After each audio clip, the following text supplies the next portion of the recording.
Desperta, desperta, veste-te da tua fortaleza, ó Sião. Veste-te das tuas vestes formosas, ó Jerusalém, cidade santa, porque nunca mais entrará em ti nem circunciso, nem imundo. Sacode o pó, levanta-te e assenta-te, ó Jerusalém. Solta-te das ataduras de teu pescoço, ó cativa filha de Sião. Isaías 52, 1, 2.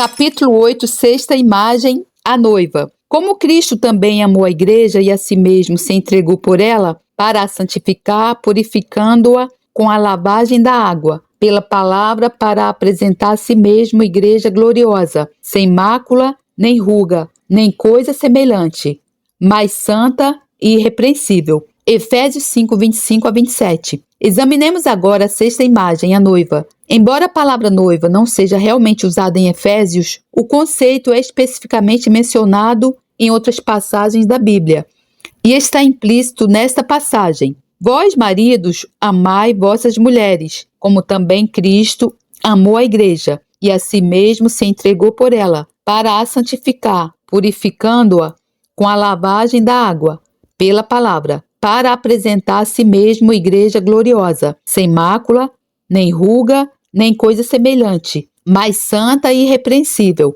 Assim devem os maridos amar suas próprias mulheres, como a seus próprios corpos. Quem ama sua mulher, ama-se a si mesmo, porque nunca ninguém odiou a sua própria carne, antes a alimenta e sustenta, como também o Senhor a igreja, porque somos membros do seu corpo, da sua carne e dos seus ossos. Por isso deixará o homem seu pai e sua mãe, e se unirá à sua mulher, e serão dois numa carne. Grande é este mistério. Digo, porém, a respeito de Cristo e da igreja. Efésios 5, 25 a 32. Paulo começa por falar para maridos crentes acerca da sua relação com as suas esposas. Ele disse que a relação tem que ser de amor, devoção e cuidado. Tudo conselhos práticos e simples, e muito necessários nos nossos dias. No entanto, este não é o sentido completo da passagem, porque Paulo continuou dizendo que a relação entre marido e esposa é o modelo da relação de Cristo com a sua igreja.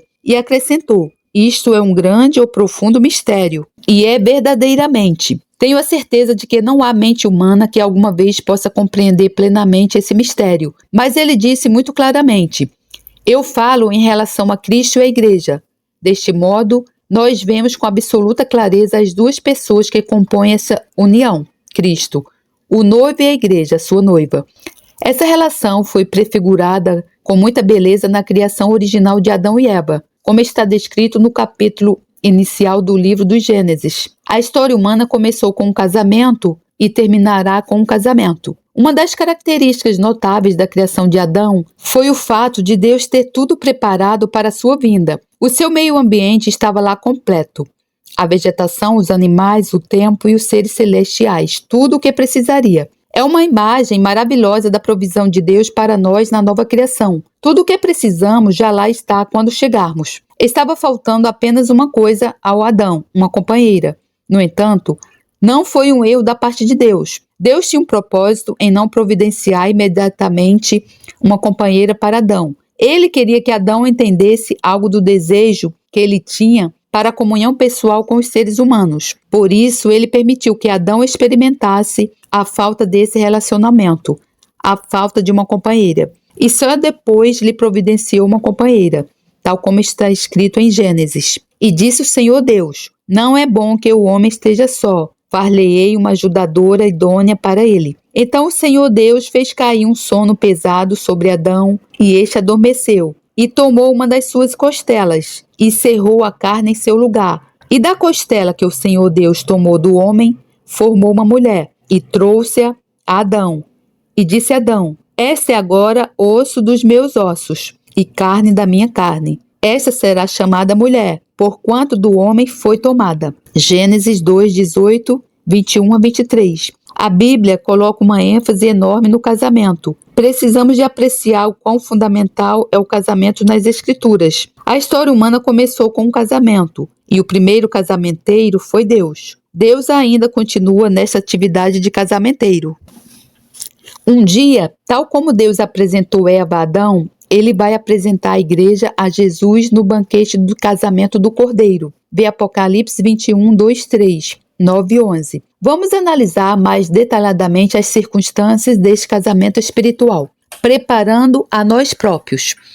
A história humana chegará a um clímax glorioso com o casamento da igreja, a noiva com Jesus Cristo, o noivo. E ouvi como que a voz de uma grande multidão, e como que a voz de muitas águas, e como que a voz de grandes trovões que dizia: Aleluia, pois já o Senhor Deus Todo-Poderoso reina. Regozijemo-nos e alegremo-nos e demos-lhe glória, porque vindas são as bodas do Cordeiro, e já sua esposa se aprontou, e foi-lhe dado que se vestisse de linho fino, puro e resplandecente, porque o linho fino são as justiças dos santos.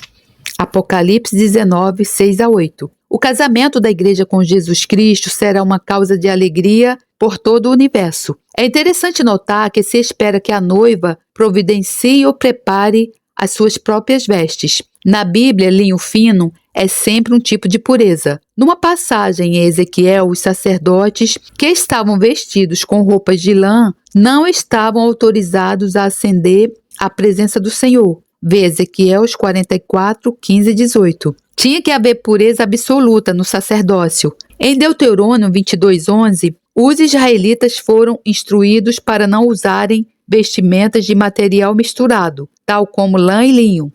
Então aqui, linho fino fala de pureza absoluta, e diz-se que o linho fino é os atos justos dos santos, ou a justiça dos santos. Existem duas palavras gregas para justiça, ou retidão. Uma é dikaiosune e a outra é dikaioma. Dikaiosune é justiça em abstrato, dikaioma é justiça em ação. Quando tu e eu acreditamos em Jesus Cristo, a sua justiça dikaiosune é-nos imputada. Somos feitos justos com a sua justiça. Quando vivermos de verdade a nossa fé, expressamos essa justiça imputada em dikaioma, que é justiça na prática, os nossos atos de justiça. É interessante que a palavra usada aqui é dikaioama, ou plural, dikaiomata. O linho fino são os atos justos dos santos. Essa é uma afirmação muito profunda. A sua noiva preparou-se a si própria. Como? Pelos seus atos justos, seus atos retos. Em todas as culturas que conheço, existe uma regra sobre o casamento. O noivo nunca prepara a noiva prepara-se sempre a si mesma. A responsabilidade é colocada nela. A Escritura diz que a sua noiva se preparou a si mesma pelos seus justos atos concretizados. A justiça imputada de Cristo não servirá para a festa das núpcias. Tem que ser a justiça praticada. Há alguns anos atrás, em Jerusalém, a minha esposa e eu tínhamos uma amiga missionária que conhecíamos bem e que ficou doente. Ela esteve doente durante um longo período de tempo e pensou que ia morrer. Uma noite, o Senhor deu-lhe um sonho vívido. Nesse sonho, ela estava a trabalhar num lindo vestido branco. Quando ela olhou para o vestido, viu que ainda faltava muito para acabar. Havia ainda muito trabalho para ser feito. De manhã, quando acordou, ela percebeu-se que o Senhor lhe mostrara que ela ainda não estava preparada para ir para casa, porque o seu trabalho ainda não tinha terminado. Penso sempre nesse incidente quando ouço este versículo. Chegaram as bodas do Cordeiro e a sua esposa está preparada. Cada um de nós tem o traje de casamento para completar, e nós completamos isso através dos nossos atos de obediência. Isto é muito importante. Nós completamos o traje de casamento através dos nossos atos de obediência. Existe uma passagem paralela sobre a justiça em Filipenses. De sorte que, meus amados, assim como sempre obedecestes, não só na minha presença, mas muito mais na minha ausência, assim também operei a vossa salvação, com temor e tremor, porque Deus é o que opera em nós, tanto querer como efetuar, segundo a sua boa vontade. Filipenses 2, 12 e 13. Existe aqui um equilíbrio. Deus atua em ti, primeiro para querer e depois para fazer a vontade de Deus. A vida cristã não é sobre a luta em fazer algo contra as nossas vontades que nós não queremos fazer. Em vez disso, Deus introduz em nós a vontade para fazermos o que Ele deseja. Depois Ele instala em nós a capacidade para o fazermos. Deus trabalha em nós na medida em que nós usarmos no exterior, na prática, o que Ele preparou no nosso interior. A medida do que Deus pode fazer em nós é determinada pela medida em que nós usamos o que Ele deu. Então existe um processo de duas vias. Deus está a atuar em nós, mas pelo modo de vivermos os nossos atos de justiça, nós estamos a pôr em prática o que Deus esteve a operar dentro de nós. Esta é a preparação da noiva. O linho fino são os atos justos dos santos. Por isso, certifica-te se tens o traje apropriado. A relação entre o noivo e a noiva. Eu vejo 3 elementos nesta imagem de Cristo como noivo e a igreja como noiva. Compromisso mútuo sem reservas. Primeiro do que tudo, existe compromisso mútuo sem reservas em ambos os lados. Jesus entregou-se pela igreja, não retendo nada. Ele derramou inteiramente todo o seu sangue. É isto que é o casamento também. Mesmo no nível humano, Deus pretende que isso seja uma autoentrega total de 2 pessoas, de um ao outro. Nenhum deles está autorizado a reter nada. É requerido da igreja que ela se entregue a Jesus, o noivo, tão completo e totalmente, tal como ele se entregou para redimir na cruz. É requerido da igreja que ela se entregue a Jesus, o noivo, tão completo e totalmente, tal como ele se entregou para redimir na cruz. Preparação cuidadosa. O segundo passo é preparação cuidadosa. Vimos que a noiva, a igreja, se preparou a si própria. Ela preparou seu traje, consistindo de atos justos.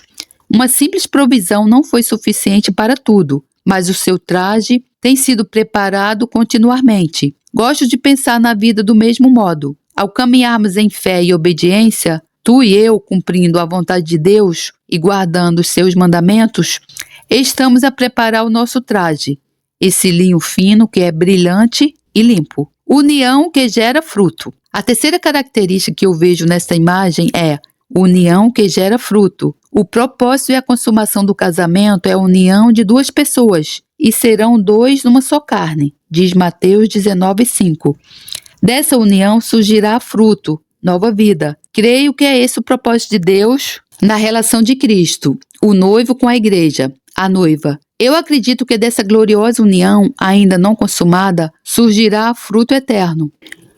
Os propósitos eternos de Deus para todas as épocas subsequentes serão manifestados pela união de Cristo com a sua igreja, a característica essencial da noiva. Olhemos para 2 versículos em 1 Coríntios que nos dizem que a característica essencial da noiva é revelar a glória de Cristo. Mas quero que saibais que Cristo é a cabeça de todo o varão, e o varão a cabeça da mulher, e Deus a cabeça de Cristo. 1 Coríntios 11:3. Em ordem descendente, Deus o Pai é a cabeça de Cristo. Cristo é a cabeça do homem ou do marido, e o marido é a cabeça da mulher ou da esposa. Existe uma ordem divina na chefia que começa no céu e desce até cada casa. Isto envolve responsabilidades de ambas as partes. O varão, pois, não deve cobrir a cabeça, porque é a imagem e a glória de Deus, mas a mulher é a glória do varão. Versículo 7. Foi o varão que foi criado primeiro à imagem e semelhança de Deus, para manifestar a semelhança e a glória de Deus ao resto da criação.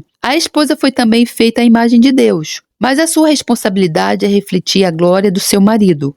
Do mesmo modo, como noiva de Cristo, é a nossa responsabilidade refletir a sua glória. Como noiva de Cristo, é a nossa responsabilidade refletir a sua glória. Isto é um ensinamento muito profundo e prático. Quero comparar isto ao relacionamento no casamento, porque isso está tão próximo da relação entre Cristo e a sua noiva. Algumas mulheres têm a ideia de que, porque a Bíblia ensina a mulher a ser submissa ao seu marido, isso implica inferioridade. Mas isso não está certo. Submissão não é inferioridade, porque Cristo está em submissão ao Pai, mas ele não é inferior ao Pai. De fato, ele diz: eu e o meu Pai somos um. João 10:30. Submissão não é inferioridade, mas colocação. É estar onde deves estar. Existem responsabilidades entre marido e esposa. Quando digo que a minha esposa é a minha glória, na verdade não estou a colocar responsabilidade na minha esposa como em mim próprio. É uma responsabilidade muito desafiante. Uma vez que alguém perguntou a um pregador bem-sucedido que gênero de cristão é o Sr. Smith, o pregador respondeu: não lhe posso dizer, ainda não conheci a sua esposa. Isso é uma resposta muito inteligente. Se queres saber que qualidade de cristão é o Sr. Smith, olha para a Sra. Smith. Ela é a sua glória. Como tal, ela revela o que ele realmente é. Isto desafia muito mais o marido do que a esposa. Se quiseres saber que gênero de cristão sou, tens de olhar para minha esposa. Se é tranquila, segura, alegre, frutuosa e descontraída. Ela é a minha glória. Mas se é insegura, frustrada e desagradável, isso diz muito acerca de mim. Ela não é a minha glória. É minha responsabilidade protegê-la. Efésios 5:23 diz: Cristo é o salvador do corpo, que é a igreja. Os problemas que vemos hoje em casamentos começam quando o primeiro homem falhou na proteção da sua esposa. Tens que desvendar um pouco mais o relato em Gênesis, mas está lá. Deus colocou Adão no jardim para o lavrar e o guardar. Gênesis 2:15. Em hebraico, a palavra guardar significa proteger. Ele falhou deixando a serpente entrar. Nunca devia ter deixado a serpente entrar, porque ela era uma das feras do campo. O seu lugar não era no jardim. Depois Eva falhou porque estava longe do seu marido e enfrentou a serpente na sua própria força e sabedoria, sendo que isso não lhe cabia fazer. Ou seja, ambos estavam fora da ordem divina. Certamente, isto ensina-nos que a solução para os nossos problemas é a ordem divina. A solução para os nossos problemas é a ordem divina.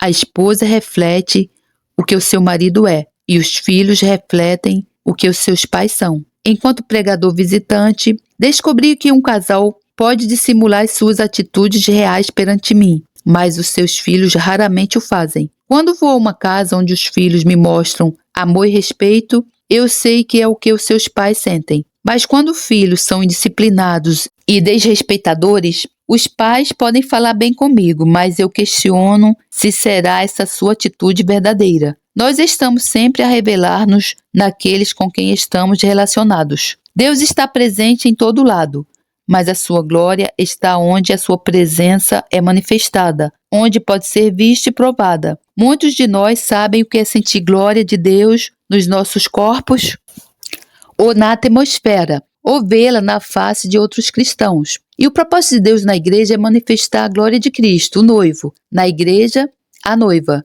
O propósito de Deus na igreja é manifestar a glória de Cristo, o noivo.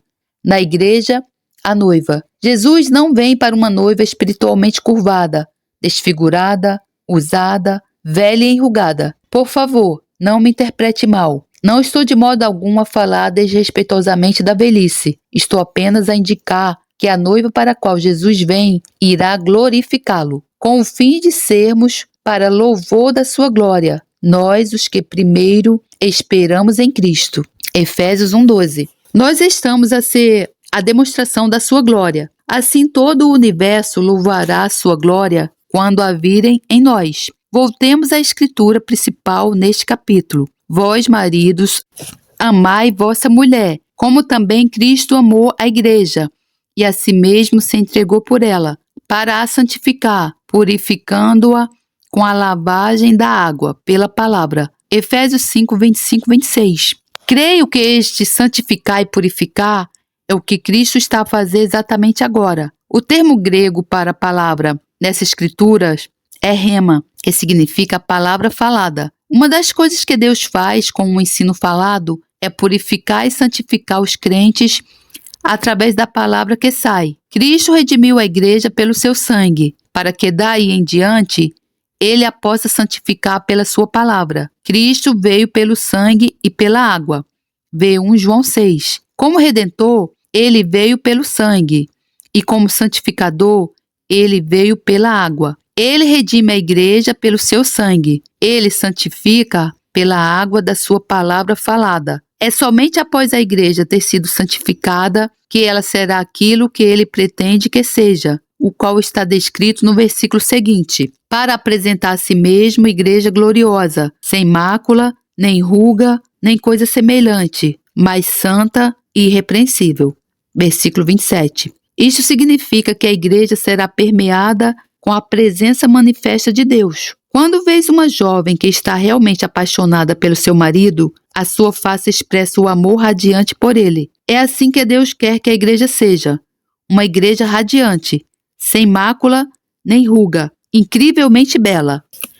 Não é bom que Deus possa fazer isso? E Ele vai fazer. A nossa exigência como a noiva. O que é requerido na nossa relação com Cristo, noivo, como sua noiva? Podemos aprender isso lendo o que Paulo escreveu à igreja de Corinto, que era produto do seu ministério. Porque, se eu vos entristeço, quem é que me alegrará, senão aquele que por mim foi contristado? E escrevi-vos isso mesmo para que, quando lá for, não tenha tristeza da parte dos que deveriam alegrar-me, confiando em vós todos, de que a minha alegria é a de todos vós. Porque em muita tribulação e angústia do coração vos escrevi, com muitas lágrimas, não para que vos entristecesseis, mas para que conheceis o amor que abundantemente vos tenho. 2 Coríntios 11, 2-4. Fidelidade a Jesus. Para entender esta imagem, ajuda a estar familiarizado com os princípios básicos do casamento entre o povo judaico, no qual havia 2 cerimônias principais. A primeira era algo como noivado. A segunda, que era normalmente um ano depois, era a própria cerimônia de casamento, seguida pela união física entre o homem e a sua noiva. Na tradição hebraica, o noivado era uma aliança de compromisso muito sagrada e obrigatória entre o homem e uma mulher. Apesar de eles continuarem a viver separados e de não se juntarem, a mulher estava comprometida com o homem por essa aliança. Se durante esse tempo ela quebrasse o seu compromisso para casar com outra pessoa ou tivesse relações sexuais com outro homem, ela era tratada como uma adúltera e a aliança era oficialmente anulada por algo que era conhecido por divórcio. Isto mostra-nos quão solene era o noivado. Essa prática está exemplificada na história de José e Maria. Eles tinham um compromisso de casamento, mas ainda não tinham casado quando José descobriu que Maria se encontrava grávida. Ele ainda não sabia que esta concepção tinha sido pelo Espírito Santo, no plano de Deus para trazer o seu filho ao mundo. E as Escrituras dizem-nos que José intentou deixá-la secretamente. Mateus 1,19, ou divorciar-se. De um modo semelhante, quando nos tornamos cristãos, estamos comprometidos com Cristo, mas o casamento ainda não teve lugar. Isso permanece no futuro. Neste período entre o noivado e o casamento, está a ser testada a nossa lealdade a Cristo.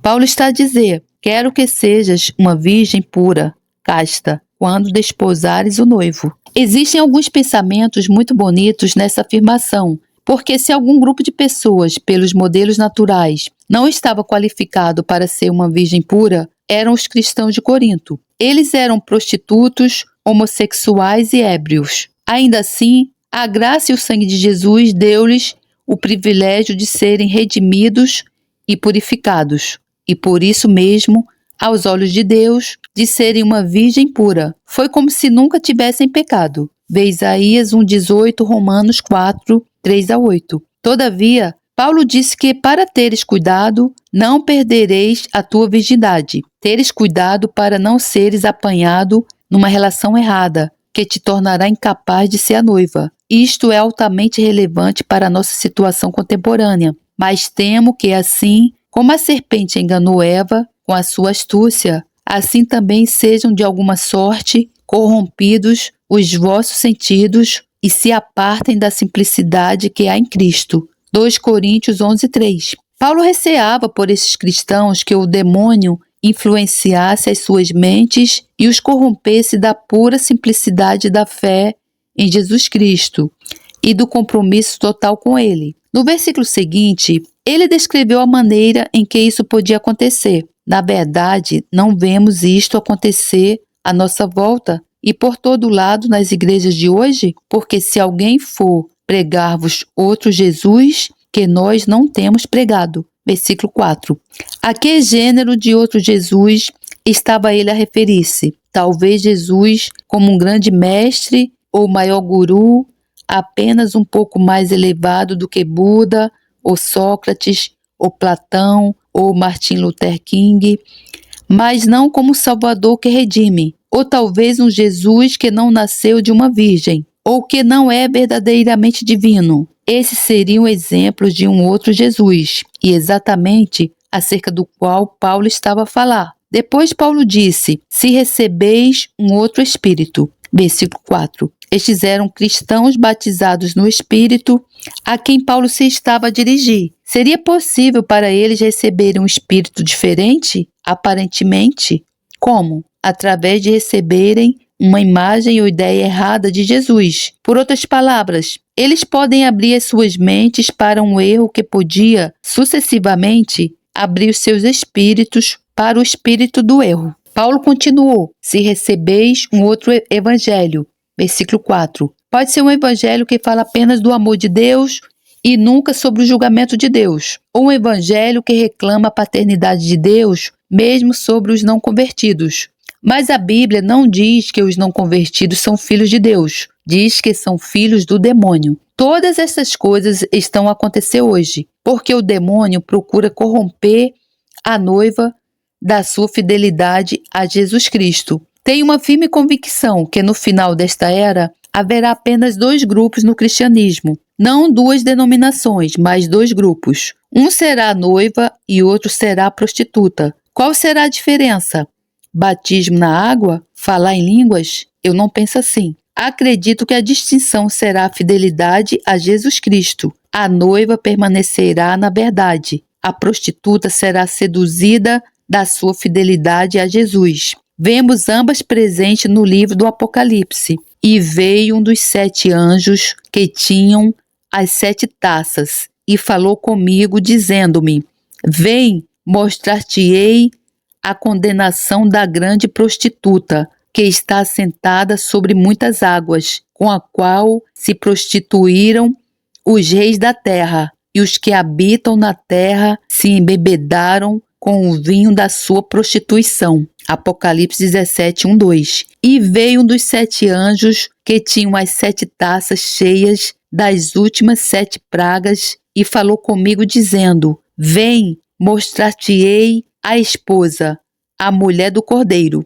Apocalipse 21, 9. Nestes versículos, a prostituta e a noiva estão sentadas em oposição uma à outra, não por uma denominação ou doutrina, mas por uma relação com Jesus Cristo. Ambas estão bem desenvolvidas na igreja de hoje. A noiva aproxima-se da perfeição e a prostituta está claramente a revelar-se.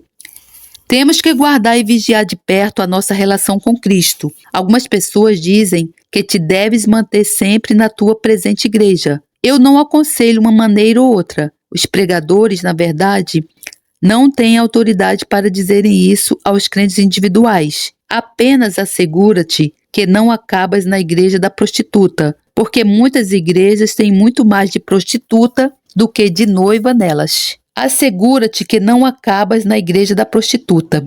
Irmãos, querido irmão, querida irmã, que Deus nos livre de congregarmos nas igrejas chamadas de prostitutas. Deus nos livre desse engano e desse mal, irmão, porque quem estiver congregando numa igreja como essa, vai arder no lago de fogo de enxofre, irmão. Então, irmão, vigia. Faz uma análise, irmão, de onde você está congregando. Que tipo de congregação você está hoje, irmão? Ela está de acordo com a palavra de Deus? Você está na igreja do Senhor ou na prostituta da Babilônia? Assim também Cristo, oferecendo-se uma vez para tirar os pecados de muitos, aparecerá a segunda vez, sem pecado, aos que o esperam para a salvação. Hebreus 9, 28. A qualificação para ver Jesus aparecer para a salvação é aqueles que ansiosamente o esperam. A palavra-chave é a expectativa. Ele virá para aqueles que o esperam como Salvador. Para os restantes, ele virá como juiz. Então veja bem, irmão. Para o crente, o justo, o justificado em Jesus Cristo, ele virá como Salvador. Mas para o ímpio, o pecador, aquele que não se arrependeu do seu pecado, aquele que não reconheceu Jesus Cristo como seu Salvador, ele virá como juiz, um juiz justo, que vai julgar de acordo com as obras de cada um, porque Deus é um juiz justo. Continuando, conservar firmemente a nossa confissão. O que é então requerido na nossa relação uns com os outros? Exortação e exemplo. Retenhamos firmes a confissão da nossa esperança, ou fé, porque fiel é o que prometeu. Hebreus 10, 23. Um dos temas do livro de Hebreus é a exortação contínua para se manterem firmes na fé e não voltar para trás para a lei. Os cristãos hebreus corriam um grande perigo neste sentido, de quase desistirem da sua profissão de fé em Jesus Cristo Messias e tornarem-se novamente enamorados dos louvores e sacrifícios do Antigo Testamento. O escritor de Hebreus salientou continuamente a superioridade de Cristo e da nova aliança acima da lei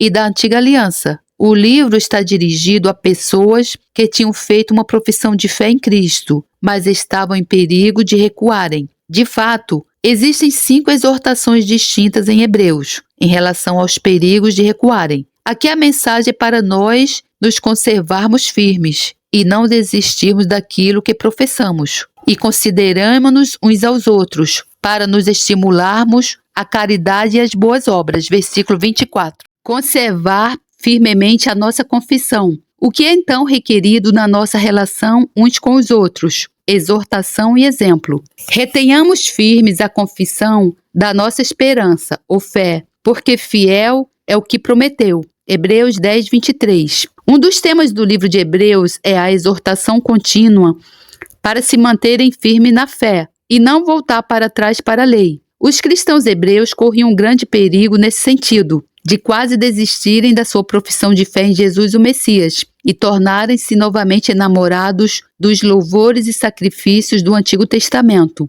O escritor de Hebreus salientou continuamente a superioridade de Cristo e da nova aliança, acima da lei e da antiga aliança. O livro está dirigido a pessoas que tinham feito uma profissão de fé em Cristo, mas estavam em perigo de recuarem. De fato, existem 5 exortações distintas em Hebreus em relação aos perigos de recuarem. Aqui a mensagem é para nós nos conservarmos firmes e não desistirmos daquilo que professamos. E consideremos-nos uns aos outros para nos estimularmos à caridade e às boas obras. Versículo 24. Parte da nossa responsabilidade não é meramente conservarmos-nos firmes a nós próprios, mas também encorajar-nos uns aos outros e considerar como nós podemos incitar uns aos outros para o amor e as boas obras. A palavra incitar, provocar, é deliberadamente paradoxal. Normalmente, tendemos a incitar pessoas para maus atos, tais como raiva e ciúme, mas temos de considerar como nós podemos incitar uns aos outros para atos bons, para as práticas de justiça ou de obediência.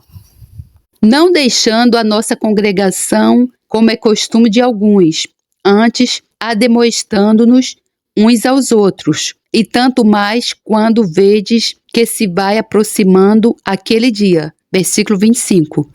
O dia é o dia da vinda de Cristo. Quanto mais próximo estamos do dia, maior é a nossa responsabilidade para nos encontrarmos, desafiarmos-nos uns aos outros, incitarmos-nos uns aos outros, ademoestarmos ou corrigirmos uns aos outros, para fazer o que é bom, exortarmos-nos e olharmos uns pelos outros. Creio que é aqui que o pequeno grupo tem uma função única. É onde melhor podemos encorajar e exortar uns aos outros. Numa grande assembleia ou reunião, a pessoa que está realmente preocupada ou à beira da apostasia pode permanecer escondida ou oculta, mas num pequeno grupo de 10 ou 12 pessoas, muito pouco passa despercebido por muito tempo. A pessoa que tem um problema profundo, íntimo e pessoal num grupo grande, provavelmente nunca o irá revelar. Porém, num grupo pequeno, assim que descobrimos as nossas vidas uns aos outros e nos encontramos para encorajar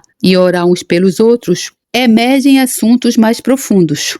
Na minha experiência com pequenos grupos cristãos religiosos, muitas vezes chegam a um ponto onde estão extremamente tentados a voltar para trás. Os novos crentes parecem ter poucos problemas, mas os que estão habituados a serem religiosos podem ter muitos. Na minha maneira de pensar, o grupo célula não é para um encontro de oração ou para um grupo de estudo da Bíblia. Num grupo de estudo da Bíblia, alguém pode permanecer escondido. No encontro de oração, as pessoas podem fazer bonitas orações. Mas quando chega o momento de nos abrirmos uns aos outros, cada um de nós tem que decidir se realmente isso vale a pena. Quero mesmo que as pessoas me conheçam tão bem ou preferirei manter a minha máscara? Isso está relacionado com o que estamos a ver, porque a palavra que é usada em Hebreus 10:25, a tua sinagoga, significa o lugar onde vocês se reúnem. Não é a palavra eclésia, a assembleia da igreja. Acredito que se esteja realmente a falar de reuniões de pequenos grupos, onde as pessoas podem ser honestas umas com as outras. Preocupa-me que pessoas possam sentar-se numa igreja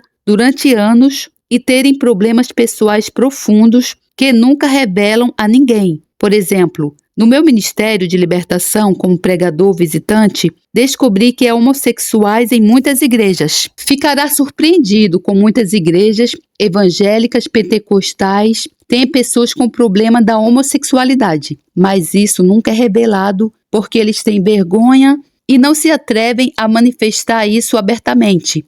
Assim também é o problema com muitos casais que não são casados e vivem na fornicação. Uma vez recebi uma carta com 4 páginas de um jovem. As primeiras 3 páginas eram dedicadas a preparar-me para o que ele me queria dizer. A 4ª página revelava que ele era um homossexual.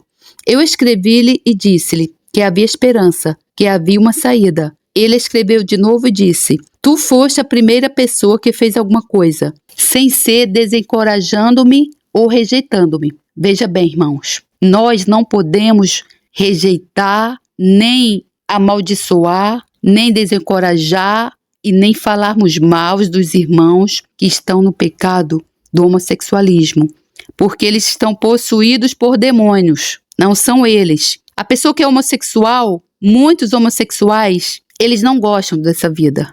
Prostituta não gosta dessa vida. Eles querem sair, mas não conseguem, porque eles estão numa prisão. O diabo, ele aprisiona você. Ele aprisiona. Você é o escravo de Satanás quando você está na mão do maligno.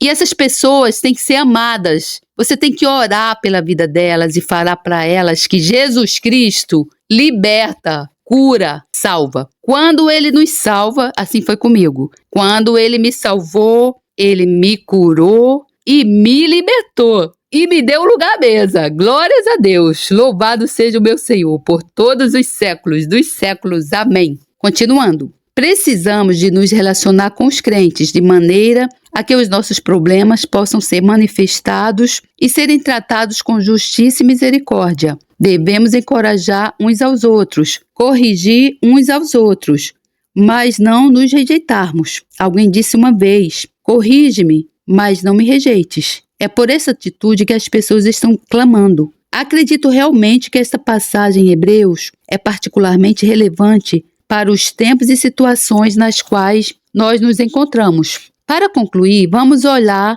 para um versículo do 1º capítulo do livro Cântico de Salomão. Isto é a jovem a falar: leva-me tu, corremos após ti. Cânticos 1:4.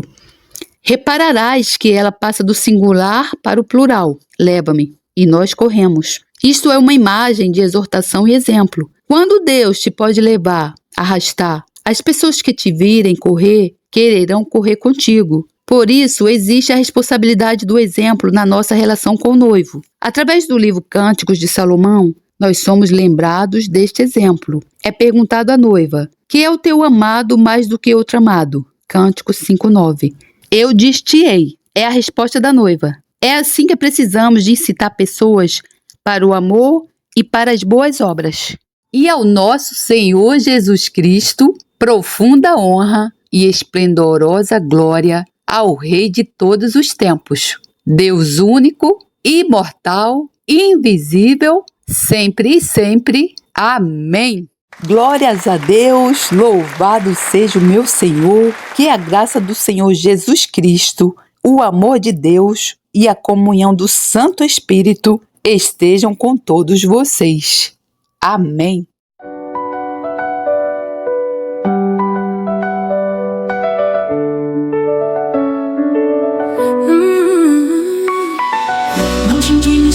dos malfeitores, nem tenhas inveja dos que praticam a iniquidade, porque cedo serão ceifados como a erva e murcharão como a verdura. Confia no Senhor e faz o bem, habitarás na terra e verdadeiramente serás alimentado. Deleita-te também no Senhor e te concederá os desejos do teu coração. Entrega o teu caminho ao Senhor, confia nele e Ele o fará. E Ele fará sobressair a tua justiça como a luz e teu juízo como o meio-dia. Descansa no Senhor e espera nele. Não te indignes por causa daquele que prospera em seu caminho, por causa do homem que executa astutos intentos. Deixa a ira e abandona o furor. Não te indignes de forma alguma para fazer o mal, porque os malfeitores serão desarraigados, mas aqueles que esperam no Senhor herdarão a terra. Pois ainda um pouco e o ímpio não existirá. Olharás para o seu lugar e não aparecerá, mas os mansos herdarão a terra e se deleitarão na abundância de paz. O ímpio maquina contra o justo e contra ele range os dentes. O Senhor se irá dele, pois é que vem chegando o seu dia. Os ímpios puxaram da espada e armaram o arco para derrubar o pobre e necessitado e para matarem os de reta conduta. Porém a sua espada lhes entrará no coração e os seus arcos se quebrarão. Vale mais o pouco que tem o justo do que as riquezas de muitos ímpios, pois os braços dos ímpios se quebrarão, mas o Senhor sustém os justos. O Senhor conhece os dias dos retos e a sua herança permanecerá para sempre. Não serão envergonhados nos dias maus, e nos dias de fome se fartarão. Não serão envergonhados nos dias maus, e nos dias de fome se fartarão.